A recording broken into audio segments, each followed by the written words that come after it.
شکریہ چیئرمین صاحب مجھے فلور دینے کا.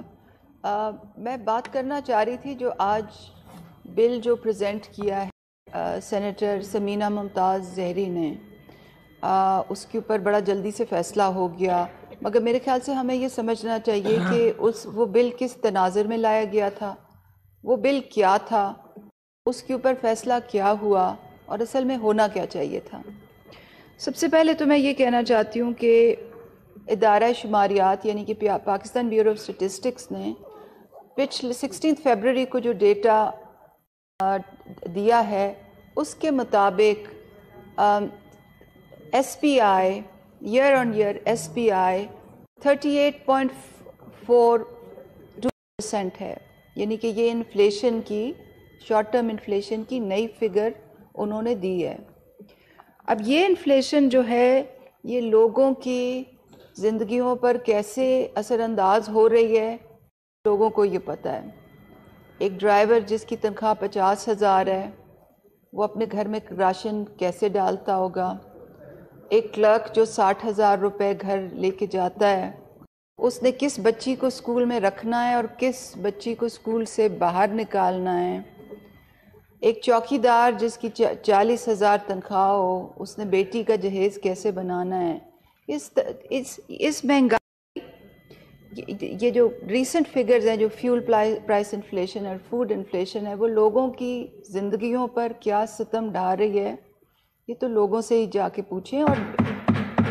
اور صرف ہمارے ڈس ایڈوانٹیج لوگ نہیں، بڑے اچھے اچھے لوگوں کے گھروں میں بھی اب بہت ہی برے حالات ہیں. جو لاکھ روپیہ گھر لے جا رہا ہے تنخواہ، جو 1.5 لاکھ لے جا رہا ہے، جو چھوٹا دکاندار ہے، جس کی روزانہ اس نے 5-1 ہزار کی سیل کرنی ہوگی.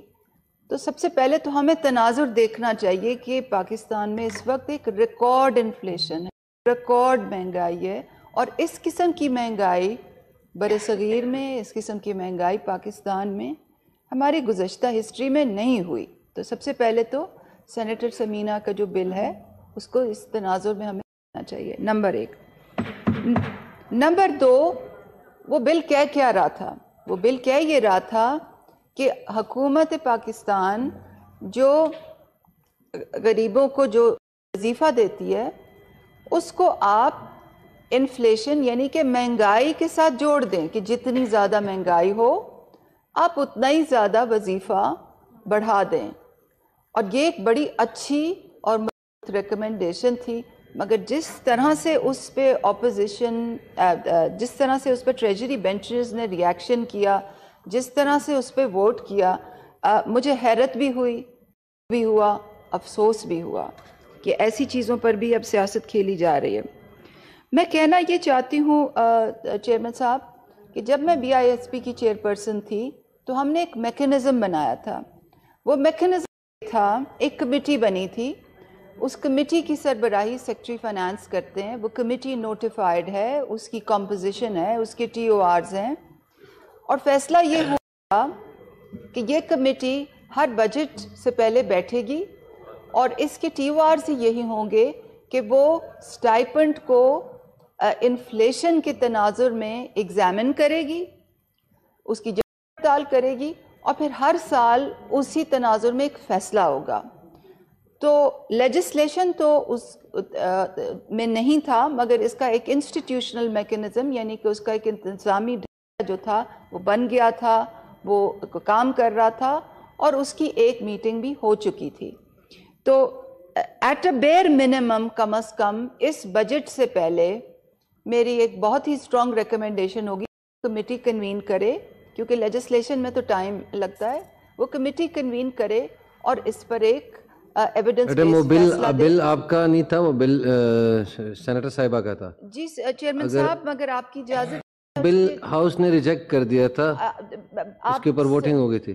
آپ صحیح فرما رہے ہیں چیئرمین صاحب، مگر میں پوائنٹ آف پبلک امپورٹنس کے جو ٹائم سلاٹ ہے اس میں یہ بات کر رہی ہوں، کیونکہ یہ اس وقت مہنگائی کے تناظر میں لوگوں کو ریلیف دینا پاکستان میں سب سے بڑا پوائنٹ آف پبلک امپورٹنس ہے. اور اس تناظر میں دوبارہ اس بل کی تائید کرنا جا رہی تھی، اور اس بات پر اپنی ڈس اپوائنٹمنٹ، اپنا افسوس ظاہر کرنا چاہ رہی تھی کہ اس قسم کے بل کو پر ووٹ کر کے ہم نے اس کو کمیٹی بھی جانے نہیں دیا. اور آخر میں یہ کہنا چاہتی ہوں اس کو وہ بل دوبارہ لایا جائے، نمبر 1. مگر جب تک وہ بل نہ ہو تو اس کا انسٹیٹیوشنل میکنزم جو ہے وہ موجود ہے اور اس کو انووک کیا جائے اور اس پہ فیصلہ کیا جائے بجٹ سے پہلے. Very much. Thank you ji. Senator doctor Zarqa صاحبہ.